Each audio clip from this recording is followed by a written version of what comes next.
Per contestar la interpel·lació té la paraula el conseller Jordi Puigneró.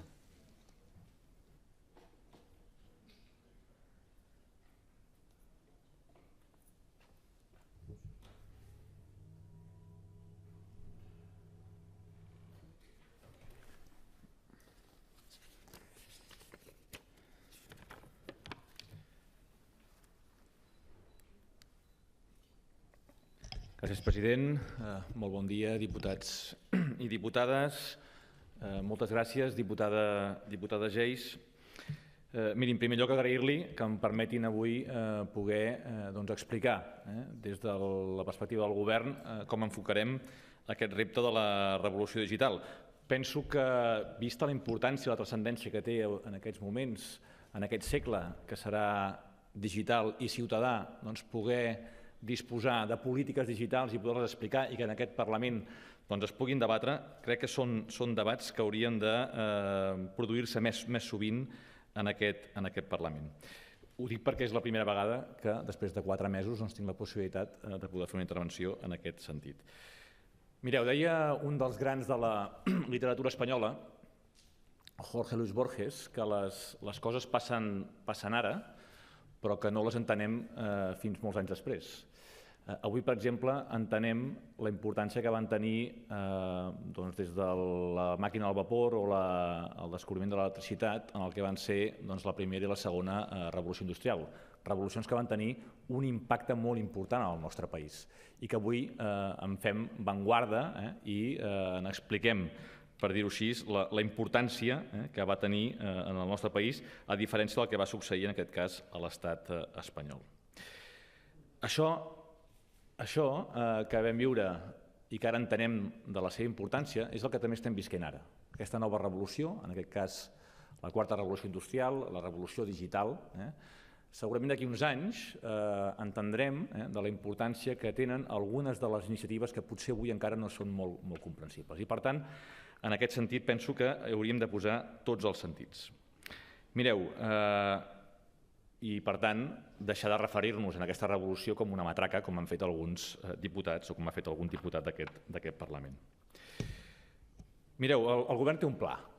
El pla, evidentment, beu de diferents documents. En primer lloc, com no podia ser d'altra manera, beu dels programes electorals dels grups polítics que donen suport al govern i que van escollir en aquest govern, en aquest Parlament. No tindria sentit que no fos d'aquesta manera. Però també, i amb un ànim d'assumir també altres realitats polítiques, d'assumir també altres realitats territorials, el pla de govern també veu del Pacte Nacional per la Societat Digital que es va aprovar la passada legislatura i que va ser un gran acord de país entre el govern de la Generalitat, els ajuntaments, les entitats municipalistes, el Consorci AOC, el Consorci Local Red, per tant, un gran pla en el qual hi va participar molta gent, on hi van participar molts actors.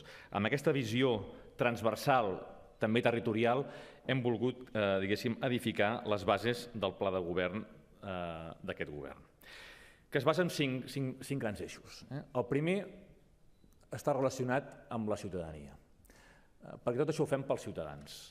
I si volem abordar el gran repte de la revolució digital, hem de tenir una nova ciutadania digital que permeti posar a les seves mans un apoderament per poder prendre més decisions sobre el que passa al nostre país, en tots els seus àmbits, en l'àmbit nacional, en l'àmbit municipal, en l'àmbit del territori, i per tant atendre a la realitat de la participació i d'involucrar molt més els ciutadans en el que són les decisions de governança política del nostre país, les eines digitals en seran un element cabdal. I per tant, apoderar els ciutadans ha de ser una de les primeres bases de la política, de les polítiques digitals d'aquest govern.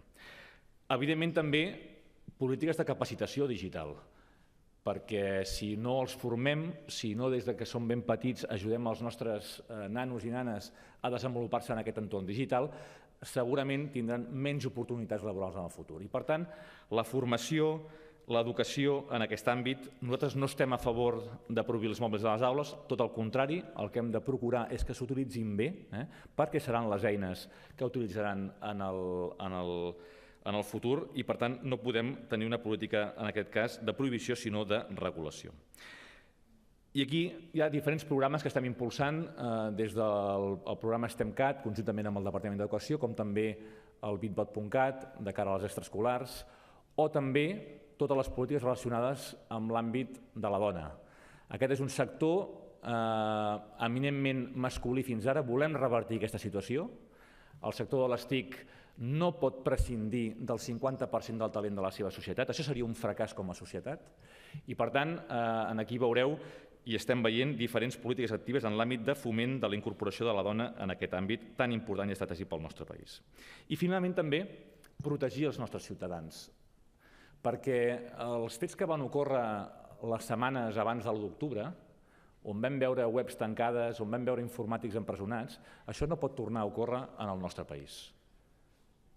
I, per tant, treballarem per una carta de drets i deures digitals a Catalunya que sigui el mirall de la societat digital que volem pel futur, no només aquí, sinó arreu del món. Un segon element molt important, que és el de tenir un territori cohesionat. S'hi han referit la diputada, també el vicepresident, i un territori cohesionat vol dir un territori amb infraestructures digitals, un territori, sobretot, amb fibra òptica, on hi arribi la fibra a tots els indrets i a tots els municipis del nostre país. No volem un país amb ciutadans de primera i de segona. De fet, hi ha diferents indicadors avui que ja mesuren indicadors de competitivitat. Fins ara sabíem que es mesurava la distància entre ciutats com un factor de competitivitat amb la distància que té un municipi a Barcelona. Aquesta mesura es feia primer amb quilòmetres i després amb hores. Segurament també haurem de començar a mesurar amb megabits, amb la capacitat que tenen les ciutats i els seus ciutadans i les seves empreses d'accés a la xarxa. Per tant, això serà un element fonamental. En aquest propòsit, nosaltres continuarem extenent i desplegant la xarxa oberta de Catalunya com un instrument fonamental per a la cohesió territorial. Tenim ja desplegats gairebé 4.000 quilòmetres. El nostre objectiu és acabar el 2020 el desplegament pel que fa a l'accés a totes les capitals de comarca del nostre país. En tenim en aquests moments ja 29 connectades, 4 que es connectaran properament i ens en quedaran 9 que espero que amb els diners que posarem en el proper pressupost i que vostès tindran la responsabilitat de votar-hi a favor, puguem acabar el desplegament i el completament d'aquesta connectivitat a tots els punts del nostre territori. Tercer element, adaptar, evidentment, la nostra administració i el nostre govern al concepte d'una nova administració, una administració més digital, una administració sense papers. Mireu, fins ara les grans palanques de governança han estat de les administracions, de les institucions, han estat sobretot, evidentment, el pressupost i les persones. Això continuarà sent així. Gestionar els diners i els recursos humans han sigut dues palanques fonamentals. Hem d'incorporar a tots els nivells de l'administració dues palanques més, que són la gestió de la tecnologia i la gestió de les dades. Aquests són dos elements fonamentals que canviaran molts dels elements de governança com els hem entès fins ara. Nous models de treballs, nous espais, nous entorns, polítiques de coworking, de teletreball, etc. Això és també avançar cap a l'administració digital. Evidentment, també l'impuls de competències digitals pel que fa als mateixos treballadors de la Generalitat. I finalment també, ja els anuncio, que estem treballant ja en la reforma del decret 56/2009 per adaptar-nos més ràpidament a les lleis 39 i 40, que són les lleis que, en aquest cas, tracten sobre la matèria de l'administració. Quart, un país cibersegur. Em sembla que no cal posar gaires exemples sobre el que està succeint arreu del món respecte a la necessitat que tenim també de protegir-nos en aquest entorn. Igual que tenim Mossos d'Esquadra per protegir l'entorn físic i és una política pública, cal també que la ciberseguretat passi a ser una política pública d'aquest país. I per això vam impulsar la passada legislatura la creació de l'Agència de Ciberseguretat. Per cert, amb un consens molt ampli d'aquest departament, amb els vots a favor de Junts per Catalunya, d'Esquerra Republicana, també del Partit Socialista, també dels Comuns i amb l'abstenció fins i tot de la CUP i del Partit Popular. Per tant, que tinguem aquesta llei suspesa en aquests moments del Tribunal Constitucional és una absoluta irresponsabilitat per part dels que podrien en aquests moments, i em refereixo ara al Partit Socialista, ajudar-nos a aixecar aquesta suspensió quan a més aquest partit hi va donar suport en aquest Parlament i és una llei aprovada amb un ampli consens. En aquest sentit, he de dir i he d'agrair que la ministra Batet es va mostrar favorablement a iniciar i estudiar aquesta possibilitat. Espero, per tant, també que ens acompanyin en aquest viatge. I, finalment, aquest ha de ser un país també d'oportunitats laborals en l'àmbit de la nova economia digital. No hi ha política social més important que és ajudar els nostres ciutadans a tenir feina.